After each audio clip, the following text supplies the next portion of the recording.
오늘은 당신이 주인공입니다. 오늘은 당신이 주인공입니다. 축복 많이 받으세요. 많이 받으세요. 가슴에 손을 얹고 우리 자신을 이렇게 축복하겠습니다. 나는 하나님이 복 주시는 사람입니다. 나는 잘 되는 사람입니다. 할렐루야. 창세기 5장의 1절에 보면 하나님이 사람을 창조하시고 첫 번째 하신 것이 복 주시는 것이었습니다. 저 사람은 존재 자체만으로 복을 받을 만큼 사랑스럽고 존귀한 존재입니다. 할렐루야.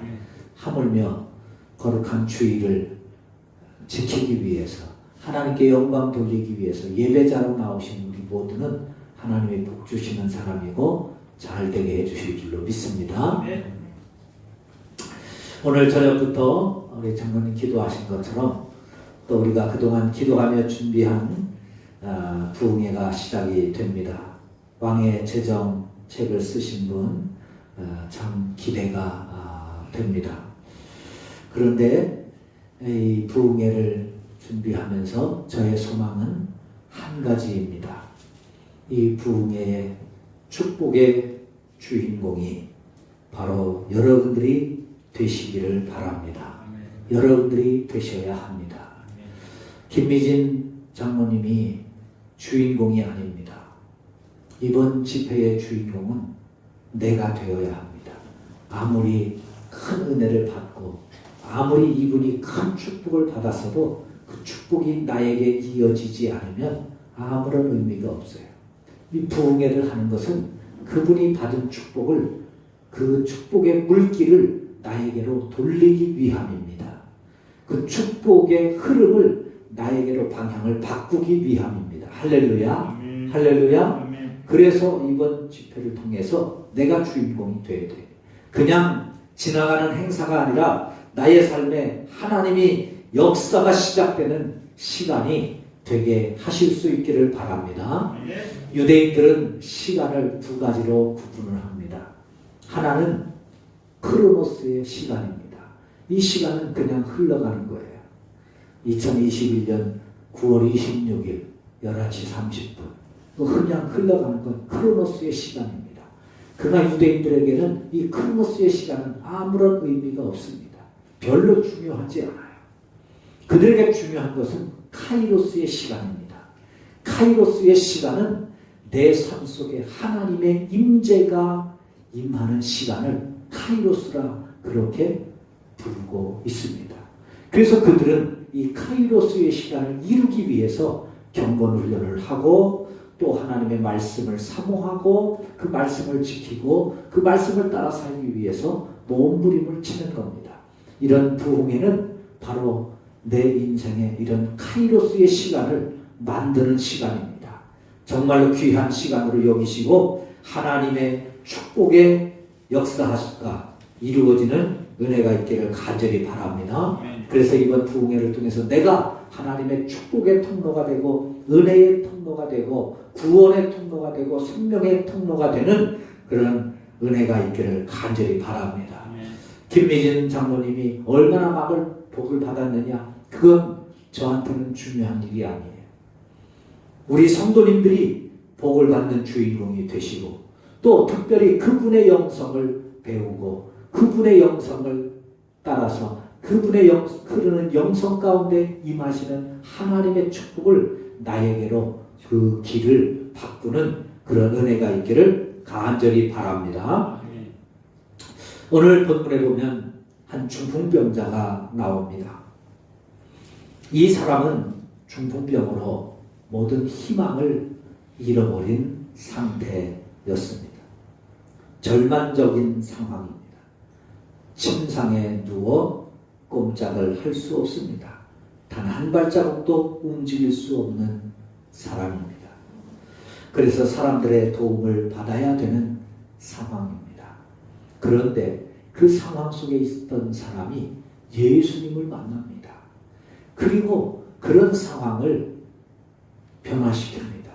극복합니다. 그리고 새로운 인생의 길을 열어갑니다. 어떻게 그렇게 됐을까요? 혹 이 시간 이 자리에 또 우리에게 나 혼자 스스로 아무것도 할 수 없을 만큼 이 중풍병자처럼 누군가가 도와주어야만 되고 남의 도움을 받아야만 할 만큼 힘들고 고통스러운 환경에 있는 분은 없으십니까? 이번 부흥회를 통하여 그 문제를 해결함을 받으실 수 있기를 주님의 이름으로 축원합니다. 아멘. 내 인생에 하나님의 역사가 절실하게 필요한 분이 계십니까? 이번 부흥회를 통해서 하나님이 일하시고 하나님이 역사하시는 은혜의 축복을 받아 누리실 수 있기를 바랍니다.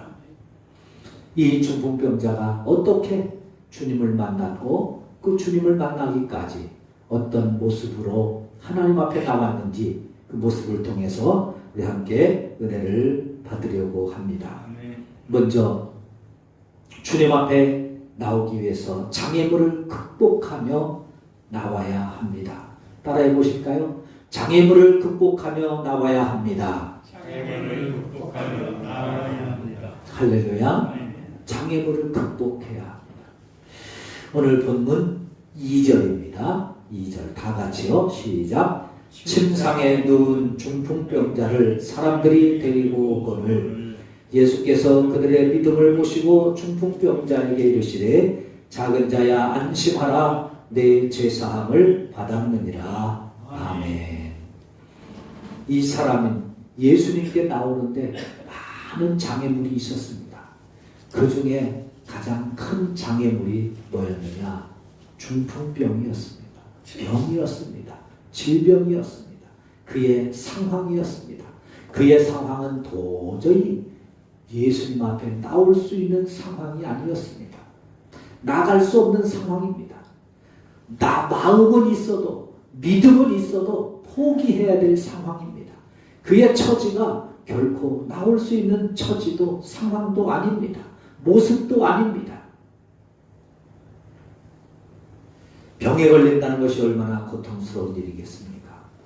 하물며 혼자서는 한 발자국도 움직일 수 없는 중병입니다. 더군다나 초창기도 아니고 병이 깊어진 상황입니다.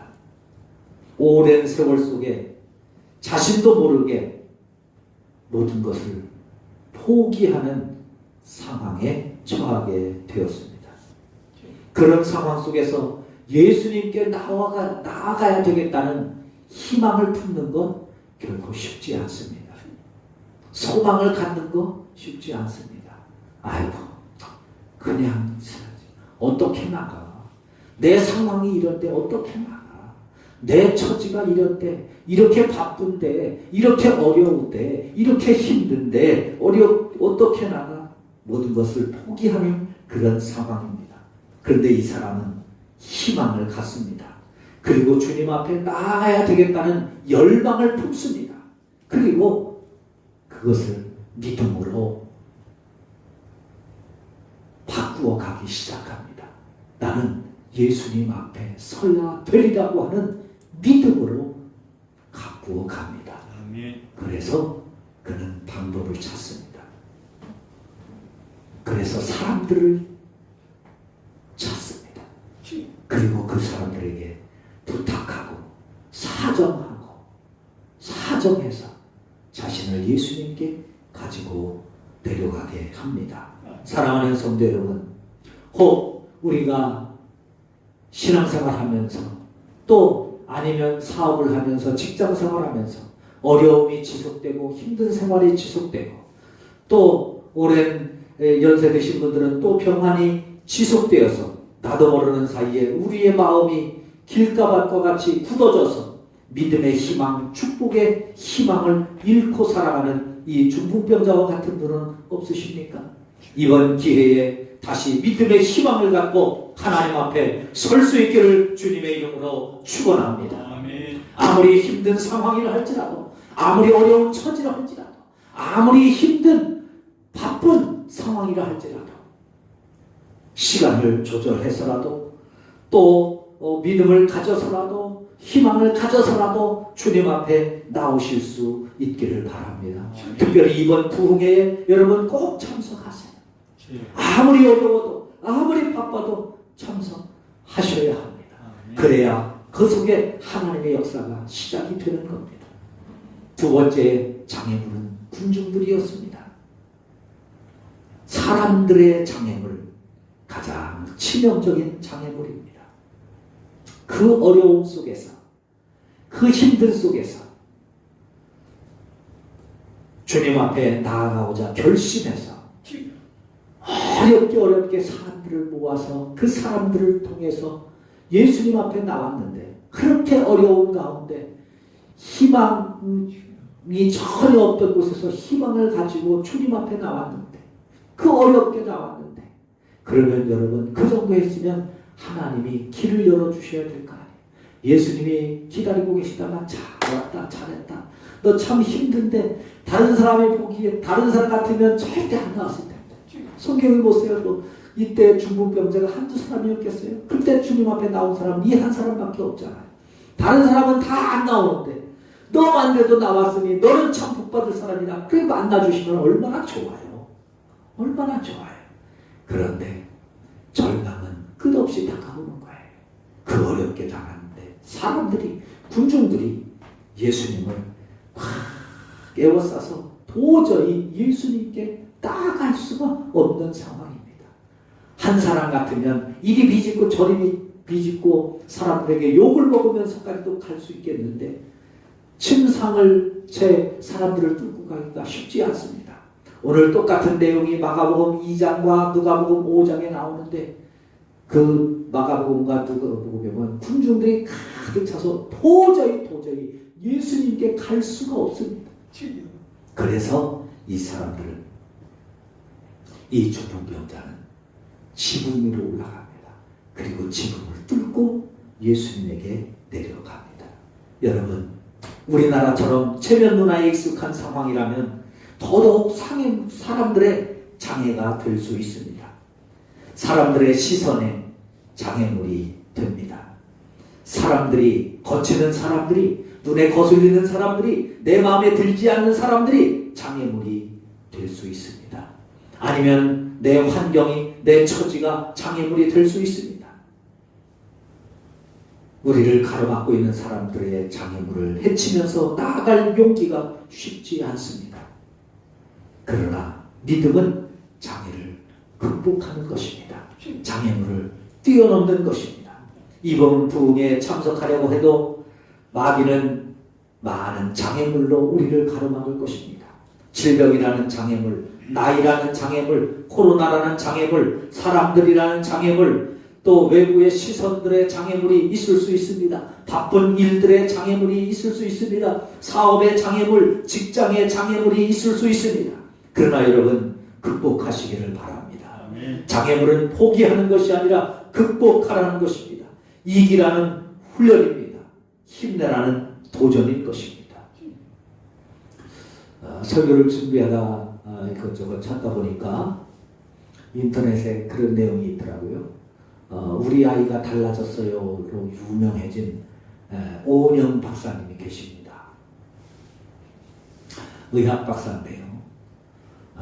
이분이 이제 어린 아이들의 이 정신 질환을 이제 치료하고 아이들의 잘못된 행동, 생각들을 이제 많이 바꿔주면서 유명해졌는데, 이분이 요즘 다른 프로를 시작을 하는 것 같아요. 텔레비전을 보니까 무슨 상담을 하는데, 최진실 씨 아시죠? 벌써 다 잊어버리셨나요? 최진실 씨 아시죠? 네. 아주 우리나라 국보급 유명한 배우였지요. 돌아가신 지 벌써 이제 한 10여 년 넘게 지난 것 같은데, 이 사람의 아들이 있습니다. 지플렛이라고 하는 이름으로 가수를 하고 있습니다. 랩을 하는 가수예요. 근데 이 아이가 그 오은영 박사에게 상담 요청을 해서 상담하는 내용 나옵니다. 이 아이의 고민이 뭐냐, 그러니까 엄마가 장애물이라는 거예요. 왜 그러냐? 이 아이가 뭘 해도 사람들은 댓글에다가 힘내세요. 잘하고 있어요. 화이팅입니다. 이런 댓글들을 계속 다는 거예요.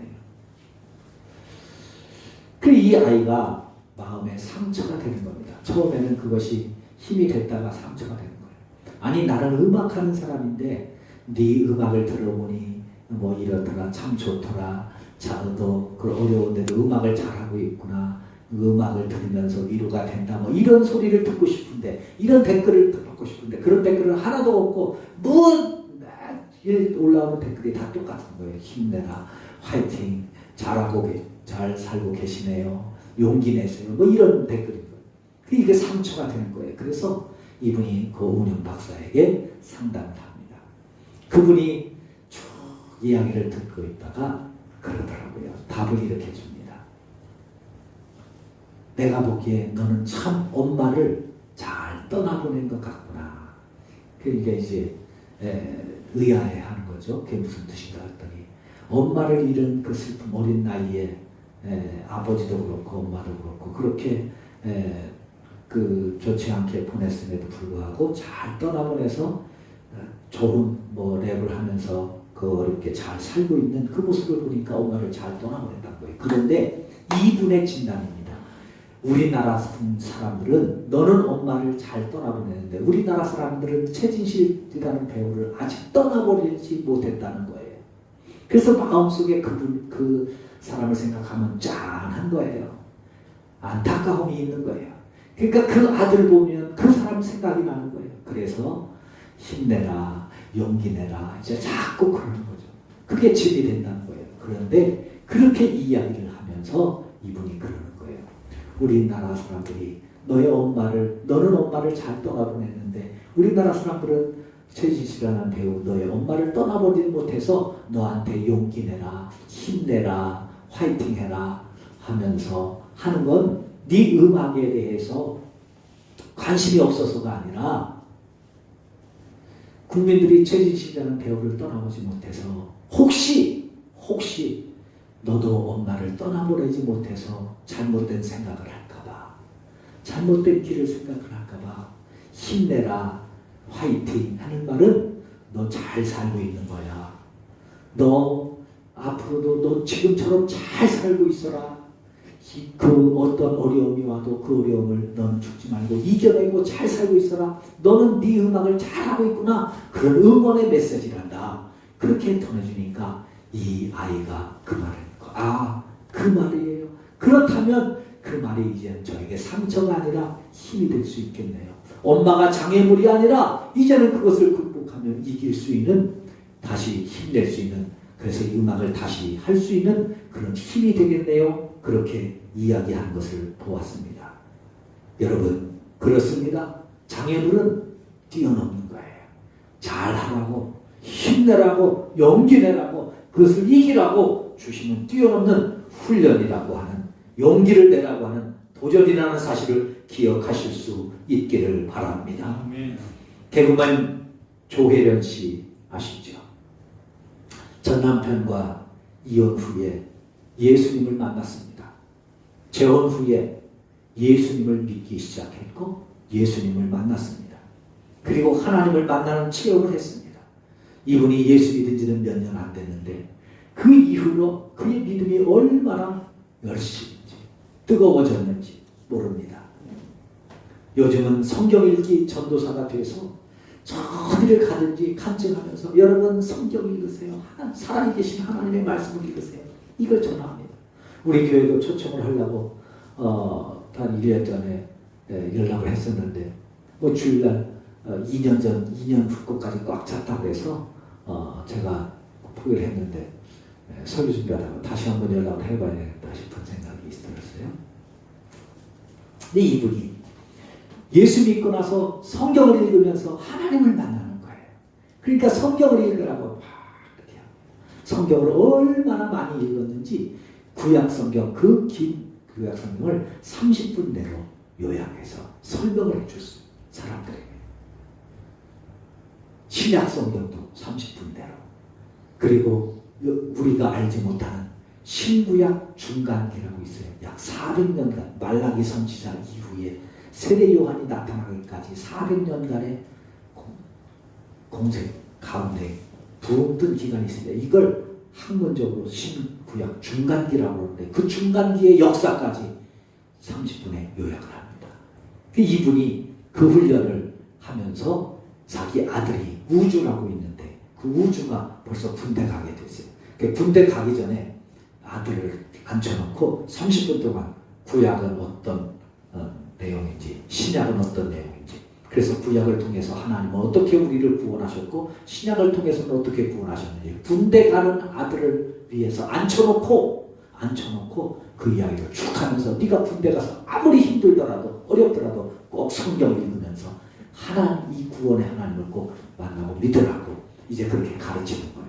그러면서 그걸 이제 방송으로 찍었습니다. 그러면서 이분이 고백한 거예요. 내가 내 아들에게 가는 것처럼 여러분들도 자녀들에게 가르쳐줘야 되는데 그걸 못하니까 이 영상이라고 자녀들에게 보여주세요. 그러면 여러분들의 자녀에게 가르치는 마음으로 한 겁니다. 그러면서 그 이야기를 하더라고요. 그 하나님을 만나고자 하는 그 어려움. 이분이 하나님을 만나기에 많은 장애물이 있었어요. 특별히 엄마의 장애물. 이분이 그 가족이 다 세더라고요. 조혈임만 생기는 그 엄마도 보통 성격이 아닌데 결국 이제 고집불통 불교통이었는데 엄마도 결국 전도를 했습니다. 그래가지고 그 열망을 전하는 거예요. 그러면서 자기의 그 고집 그것을 뛰어넘기까지 간증하는 내용을 보았습니다. 우리에겐 수많은 장애물들이 가로막고 있습니다. 그 장애물을 어떻게 극복하느냐가 우리의 믿음의 관건이라 할 수 있습니다. 무리 목사님에게 한 기자가 물었습니다. 목사님 그렇게 전도 많이 하시면서 또 그렇게 목회하시면서 전 세계를 다니며 집회하시면서 가장 목사님을 힘들게 하고 어려우게 했던 장애물 무엇이었습니까? 그 장애물이 혹 사람이었다면 누구였습니까? 그랬을 때 무디 목사님이 쉬지 않고 이렇게 대답합니다. 그 어떤 사람보다도 무디라는 작자 때문에 내가 가장 골치를 썩고 있어. 자기 자신이 가장 큰 골치라는 거예요. 잭 피아도 내 인생을 돌이켜보니 많은 장애물을 만났었다. 그 중에 가장 큰 장애물은 바로 나였다고 고백하고 있습니다. 여러분 부흥회를 앞두고 지금 우리를 좌절하게 하고 힘들게 하는 장애물이 무엇입니까? 경제적인 것입니까? 질병입니까? 환경입니까? 아니면 나를 가로막고 있는 군중들입니까? 그러나 가장 큰 장애물은 혹 우리 자신이 아닌가요? 너무 쉽게 포기하기. 그래도 나는 아니야. 그래도 나는 못해. 나의 작은 믿음 때문에 쉽게 절망하는 내 모습. 조그만 어려움 속에서도 원망에 익숙해지고 힘들고 어려움은 항상 남의 탓을 하는 멘탈 때문에 이런 장애로 인해서 늘 넘어지고 있는 우리의 모습이 아닌지요. 사랑하는 성도 여러분, 이런 장애물이 있다면 꼭 이번 기회에 그 장애를 극복하며 주님 앞에 나오실 수 있기를 바랍니다. 그 장애물을 극복하셔야 하나님의 역사가 시작이 됩니다. 역사가 뭐예요? 히스토리 아닙니까? 그 히스토리가 무슨 이야기예요? 예수님의 이야기, 하나님의 이야기입니다. 우리를 위해서 일하시는 하나님의 이야기. 여러분 지금까지 예수님을 믿어오시면서 여러분에게 있었던 하나님의 이야기는 무엇입니까? 최근에 여러분들에게 있었던 하나님의 이야기는 무엇입니까? 옛날 이야기로, 옛날의 역사로 지금 살아가지 말고 지금 살아있는 역사로, 지금 나를 위해서 이 시대에, 금년에, 이번 달에, 이번 부흥회에 나를 위해서 일하시는 하나님의 역사를 만들어 가시기를 주님의 이름으로 축원합니다. 두 번째로 예수님은 믿음을 보십니다. 오늘 본문 2절 다시 한번 읽습니다. 침상에 누운 중풍병자를 다 같이요. 시작. 침상에 누운 중풍병자를 사람들이 데리고 오거늘 예수께서 그들의 믿음을 보시고. 아멘. 예수님은 믿음을 보시는 거예요. 사람들은 중풍병자가 나오는 것을 봅니다. 지붕을 뚫는 것을 봅니다. 그러나 예수님은 믿음을 보십니다. 예수님은 늘 믿음을 보십니다. 지금 이 예배를 보시면서 몇 명이 참석했느냐, 교회가 얼마나 크냐를 보시는 것이 아니라 지금 누가 나오고 누가 안 나오고 무엇을 입고 하는 것을 보시는 것이 아니라 우리의 믿음을 보십니다. 하나님의 눈은 믿음을 보는 눈입니다. 누구를 만나도 하나님은 늘 믿음을 보시는 분입니다. 아브라함을 부르실 때도 아브라함의 믿음을 보셨습니다. 창세기 15장 6절 아브라함이 여호와를 믿으니 여호와께서 이를 그의 의로 여기셨다. 그 믿음을 보시고 의롭다고 하셨고 믿음의 조상들이 하셨습니다. 창세기 22장 독자 외아들 이삭을 번제로 드릴 때 내가 이같이 행하여 내 아들 내 독자도 아끼지 아니하였은즉 그 믿음을 보시고 내가 내게 큰 복을 주고 내 씨로 번성하여 하늘의 별과 같고 바다의 모래와 같게 하리라고 말씀해 주셨습니다. 모세를 부르실 때도 그의 믿음을 보시고 하나님의 지팡이를 손에 들려주십니다. 다윗도 솔로몬도 그들의 믿음을 보셨습니다. 예수님께서 이적을 행하실 때도 늘 믿음을 체크하셨습니다. 그리고 믿음대로 되라고 선포하셨습니다. 여러분, 믿음이 커야 믿음대로 되는 것이 축복이지 믿음이 작은데 믿음대로 되는 것은 축복이 아니지 않습니까? 그렇다면 하나님의 축복을 받는다면 우리의 믿음을 키워가실 수 있기를 바랍니다. 외경에 나오는 이야기예요. 하루는 예수님께서 제자들을 데리고 바닷가를 거니고 계셨습니다. 갑자기 예수님께서 제자들에게 가서 너희들 돌을 하나씩 주워오라 그렇게 말씀하셨어요. 제자들이 성적 따라 돌을 다 들고 옵니다. 어떤 제자는 예쁜 거, 어떤 제자는 무슨 의미가 담겨져 있는 기괴한 모양. 그런데 베드로는 우직한 성격이라서 큼지막한 돌멩이를 하나 들고 끙끙거리면서 예수님께로 왔습니다. 가룟 유다는 꾀돌이답게 하나님 예수님 말씀에 순종해야 되는데 가지고 오라니까 큰 돌 들으면 무거울까봐 조그마한 공깃돌 몇 개를 들고 손에 이러면서 들고 오는 거예요. 베드로는 그 무거운 돌을 들고 끙끙거리고 오는데 가룟 유다 아이고 사람이 지혜로워야지. 그거 무슨 가지고 간다고 예수님이 칭찬을 해주시냐 뭐라는 그러면서 가는 거예요. 예수님께서 이제 그 자갈을 가지고 돌을 가지고 이제 제자들과 같이다가 갑자기 등산을 하시는 겁니다. 산으로 올라가시는 거예요. 생각해 보세요.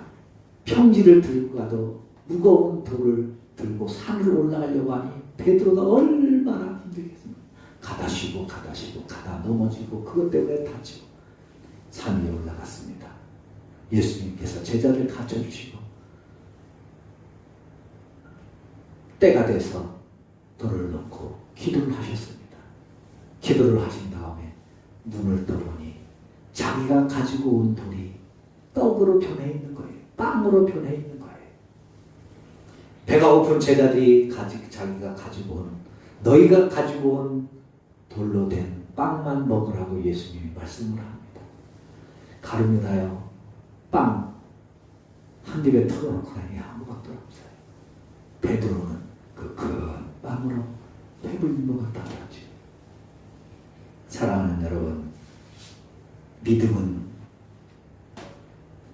주님께 보여지는 겁니다. 우리의 생활의 모습 속에 믿음이 담겨져 있습니다. 예수님은 그 믿음을 보시고 일하시고 구원을 선포하시는 것입니다. 예수님께서 그의 믿음을 보시고 그 중풍병자에게 말씀합니다. 내 죄사함을 받았느니라. 내 죄사함을 받았느니라. 죄의 용서를 선포하시고 구원을 선포하십니다. 너의 죄사함을 받았느니라. 지금까지 너의 질병을 가두고 있는 그 죄 사함을 받았느니라. 너의 가정을 묶고 있는 그 죄 사함을 받았느니라. 사울을 묶고 있는, 풀리지 않도록 감싸고 있던 그 모든 죄사함을 받았느니라. 가정을 고통스럽게 하고 힘들게 하고 슬프게 하고 불행으로 치닫는 모든 죄사함을 받았느니라. 고통이었던 그 침상에서 벗어나 그를 들고 걸어가라는 그 축복의 음성이 믿음을 통하여 들리는 것입니다. 여러분, 하나님의 말씀은, 하나님의 축복은, 하나님의 능력은, 하나님의 권능은 믿음을 통해서 들려지는 것입니다. 그 믿음을 주님 앞에 들으실 수 있기를 바랍니다. 마지막으로 순종해야 합니다. 오늘 본문 6절, 7절 다 같이 읽습니다. 시작. 그러나 인자가 세상에서 죄를 사하는 권능이 있는 줄을 너희로 알게 하려 하노라 하시고 중풍병자에게 말씀하시되 일어나 내 침상을 가지고 집으로 가라 하시니 그가 일어나 집으로 돌아가거늘. 아멘. 예수님께서 그 믿음을 보시고 중풍병자에게 말씀합니다. 내 침상을 가지고 집으로 가라. 생각해 보세요. 그렇게 예수님께 나오고 싶어도 옴짝달싹 할 수 없는 중풍병으로 누워있는 사람, 그래서 간신히 사람들에게 사정하고 부탁해서 어렵게 예수님께 침상채 들고 나온 그 사람, 내 자리를 들고 가라고 말한다고 그게 일어나지는 겁니까? 하다못해 소경을 고치실 때처럼 진흙을 발라주시든지 아니면 손을 얹고 안수기도를 해주시든지 뭔가는 좀 해주셔야 될 거 아니에요? 아무것도 안 해주시고 말씀 한마디 그렇게 쉽게 하십니까? 남의 일이라고. 아니 중풍병이 그 말 한마디로 나을 병입니까? 그럴 것 같으면 지금까지 내가 이렇게 고생도 안 했겠지요. 아마 중풍병자는 할 말이 많았을 거예요. 순간 속에서 여러 가지 생각, 각종 할 말이 많이 있었을 겁니다. 그런데 사실 그 말이 틀린 말도 아니잖아요. 그러나 틀린 말은 아니지만 믿음은 없는 말입니다. 예수님은, 하나님은 바른 말을 원하시지 않습니다. 바른 말을 원하시는 게 아닙니다. 믿음을 원하십니다. 믿음을 원하십니다. 믿음을 원하십니다. 지금 나의 형편이 어떠냐를 듣고 싶어 하지 않는 거예요. 지금 내 처지가 어떠한지를 예수님 듣고 싶은 것이 아닙니다. 순종을 보고 싶은 겁니다. 말씀에는 순종이 최고의 축복인 줄로 믿습니다. 나의 형편이 어떻고 내 처지가 어떻고 내 생각이 어떻고 내 경험은 어떻고 중요하지 않습니다. 말씀 앞에는 순종하는 믿음의 사람이 되실 수 있기를 바랍니다. 여러분, 사울이 이스라엘의 임금으로 추앙받고 추대됐는데 그 임금 자리에서 버림받게 된 이유가 뭔지 아세요? 순종하지 않았기 때문입니다. 그리고 그에게 들려주시는 말씀이 있죠. 순종이 제사보다 낫다. 이번 부흥회 때 말씀을 듣다 보면 마귀는 우리를 그렇게 시험할 겁니다. 강사님이니까 그렇지요. 나는 안 돼요. 나는 그렇게 못해요. 여러분, 그건 맞는 말이기도 하지만 믿음이 없는 말입니다. 말씀이 들릴 때 아멘으로 화답하실 수 있기를 바랍니다. 믿음은 순종의 훈련입니다. 순종으로 나아가야 하나님이 일하시고 역사하는 것입니다. 한번 따라해 보실까요? 아멘하고 순종하자. 아멘하고 순종하자. 사도 바울도 고린도전서에서 말씀하죠. 하나님의 말씀은 그리스도 예수 안에서 얼마든지 예가 되니 아멘하여 하나님께 영광을 돌리라고 말씀합니다. 말씀 앞에 아멘하는 것이 하나님께 영광을 돌리는 일이고 하나님이 일하시는 것이라는 겁니다. 결론을 맺습니다.